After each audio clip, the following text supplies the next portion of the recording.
Hey everybody, this is Retrokid Reviews doing a double-ish Toku review. Getting to the first half of the Toku review is more or less news, but I did watch some episodes for this one.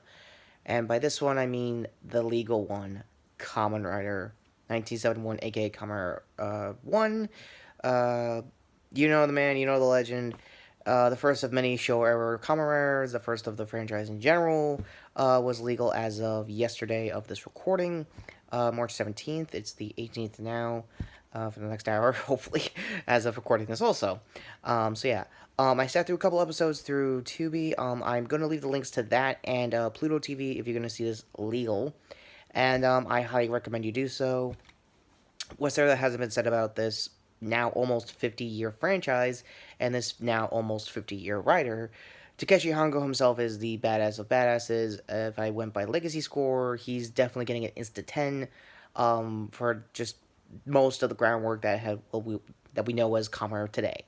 The reason why this is precedented and legal all of a sudden is thanks to Shout Factory and, ironically, Toei themselves. Yeah, Shirakura, yes, the devil incarnate who usually buries a lot of female writers, is cool with this being legal for once now. I don't know if this is a sound of end times, but even that, still, I would mind a writer belt just in case. Anyway, yeah, so card to IGN of all people having one of the clips of, again, Kamara being legal. Again, this is just Rider 1 and Rider 2, meaning all 90 episodes of the first series. There may be wish lists of everyone in the fandom already making their own who comes next after Kamara being illegal. I think Washi said it best because I think I put it on his Instagram Q&A I think yesterday. That V3, if you're gonna do it in order because we had to do the same thing for Sentai, more or less. So I get the idea. My obvious, honest to God opinion, I'm on wish list here. Clearly Black RX, because I sat through most of those episodes. And I sat through most of Black and Black RX through RVT, good, bad, and all. For Hayseer, I'm gonna go with Washi's lead on starting from beginning, middle, and end. Kuga, obviously, Agito, obviously, Ryuki, and again, so on and so forth. Now, that being said, this is still a double review. And card to Kirameiger Ranger, hopefully I got the name right for once, the new 2020 Super Sentai team. I sat through episodes 0 through 2. These are the current episodes. The subs I got for them are over time, and as per tradition, when I review new Toku in general, I will not be putting links down in the description for the fan films. You can Google them yourself. I do not want to get in trouble. Please do your best on that.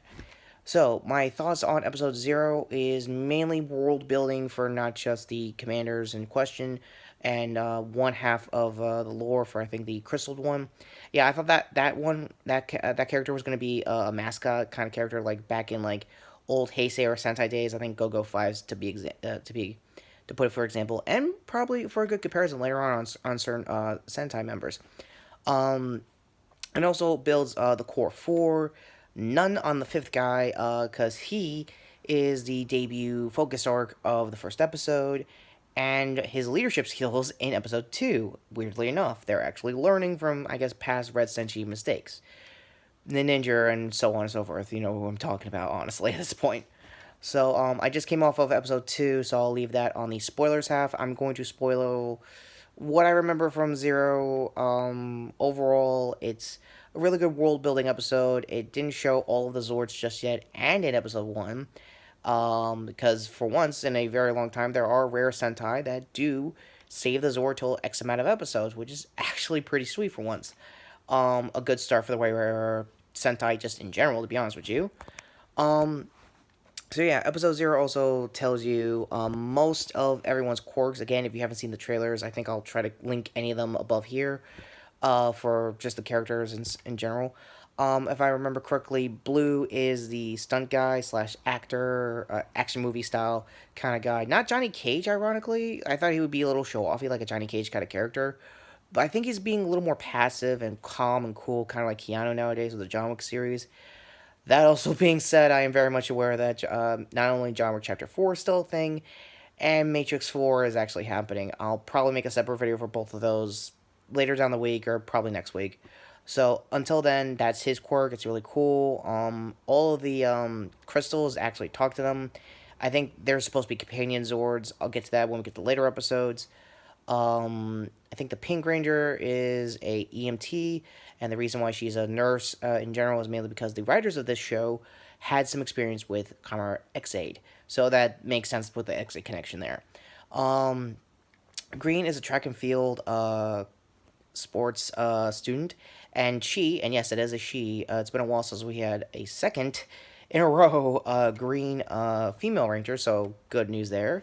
And she's actually being treated like a actual character with actual motivations and stuff outside of the team. Again, that's going to be a thing coming into when I get to episode 2. Yellow, who rounds out episode 0, is a esports guy, and ironically isn't even show-offy for the comedy. Again, these are all archetypes. Aside from Pink and Green, I thought would be show-offy, be more of the comedian guy. And that made me worried about Red. He is also a student. He has a very big imagination, and it almost got me Tokuger vibes. For the worst, but not for the best. But turns out, he is actually learning. Coming into episode 1, he acted like an idiot and drew basically the entire team when, that Monster Week, sorry, wording, I'm really excited for this show for once. Their debut Monster of the Week had a bit of a scuffle, as you do with debut monsters. Same for episode 2. Episode 2 had a really cool gimmick that he usually do for Sentai. I'll get to that soon. No, so he shows up to the fight, draws everybody, and says, "Oh, you're all awesome! Oh, you're all awesome! I'm gonna do cool stuff." And I almost, again, after years of seeing bad Red Senshi, almost rang the alarm bells like, "Oh no, this guy's gonna be another leftovers or whatever." But no, actually, the guy could potentially learn from his mistakes. All you know so far is that they finished the episode summoning their vehicles, and their vehicles, not animals or anything like that, prior with Ryu Soldier. And since I'm here talking Sentai, I might as well talk my quick thoughts of Ryu Soldier becoming a Power Rangers team here. I get it. I understand why dinosaurs sell here in the States. I mean, I'm wearing one. Kind of makes sense. But I also wouldn't mind Lupin v. Pat and even Zoolger if you're going to go back to the Beast Morpher theory. If you want to make that Beast Morpher Season 2 or a second Legacy team or something like that. I mean, it could be done in my personal opinion, but that's just me recommending stuff to get adapted here for next time. And I'm not working at Hasbro, so let's get back to these episodes. Overall, for episode 1, not bad. Again, more character building for the Red Senshi, because again, he is a student, just like Green Ranger.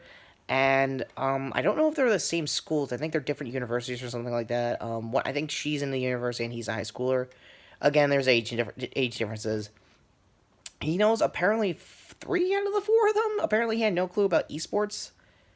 Okay, I guess it was kind of a funny joke. I'm gonna wrap up episode 2 mainly because I don't want my battery, or in this case, my phone, to die out on me.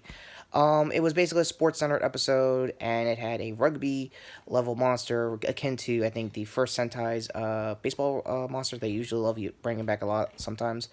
It was actually a pretty good focus episode. Red, like I said, in all 2 out of these 3 episodes, is learning from his mistakes. I hope that continues going forward. You get a Zord debut in episode 2, and now having to sit through all 3 of these episodes, I rank episode 0 8 out of 10. A lot of good character building, a lot of good lore building. Hopefully, it continues from there. Same score for episode 1. Definitely a 9 for episode 2. Because, again, no spoilers for most of episode 2. Again, my apologies there. Kind of need to wrap it up for my phone's sake.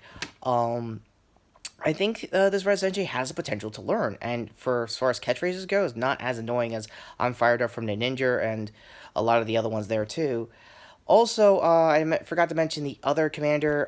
Yeah, so the first one is basically the Sentai equivalent to, I think, Silver Guardians, if I'm even getting that right. And the other one is an alien one, and she gave him these powers because apparently her father also either passed away. Again, I forgot all of episode 0, so if I got any of this wrong, please let me know in the comments down below. Had the same amount of imagination as the Red Senshi, so best guess, maybe he might show up, or she might also be a ranger too. Stranger things have happened. If anyone's seen Q Ranger, they've had what was basically a suit actor become a Zord, not a Zord, a Ranger. So it could potentially happen that she could be a Six Ranger. I mean, you don't have two commanders there unless you want someone to be a Six Ranger. Weird as it sounds. Um, so yeah, I'm probably gonna be rambling. Mainly, I'm gonna be missing a lot of stuff there too. Overall, for the show so far, I'm gonna give it a 8 out of 10. Again, there's a little bit of a warning sign when it came to the Red Senshi coming into the first couple episodes, but like I've also said, he has the potential to learn from his mistakes, and that might be cool. Also the Zord itself looks pretty good, and I think the reason why it's more vehicle based because of everyone's professions and who they are outside of the team. And I'm pretty sure there's gonna be a lot more focus episodes of them being outside of like their like command base and just do their day to day routine and getting called in. Sounds like that more or less. Again, if I'm wrong, please let me know in the comments down below. I saw only this next week's episode. It's gonna be a Blue Ranger focused episode, and I do like him. He's the most interesting character. He gives me a lot of Gokai Blue vibes for the swordsmanship and stuff like that. That all being said, this is Retrokid Character Reviews. Very much happy that Kamen 1971, aka Rider 1, is legal here in the States. Again, I will be reiterating to please put those.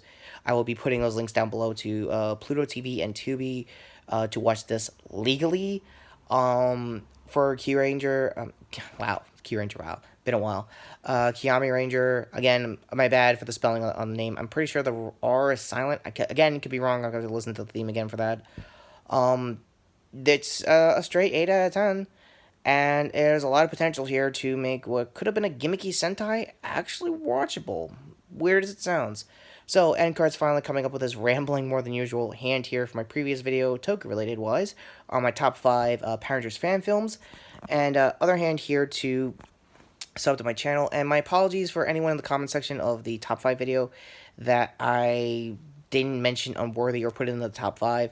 Again, I've said this in the comment section and I think in the video itself. I have done videos on unworthy. I'm not against them. I'm with them. I really much love their work. They're great people, and they're cool to hang out with. Not hang out with. I haven't hung out with them yet. Sorry for the weird conspiracies there. They're good people to talk to online. Just saying. That being said, take care, subscribe, and yeah, Reiwa era Sentai starting off strong. Let's hope they keep it up for real.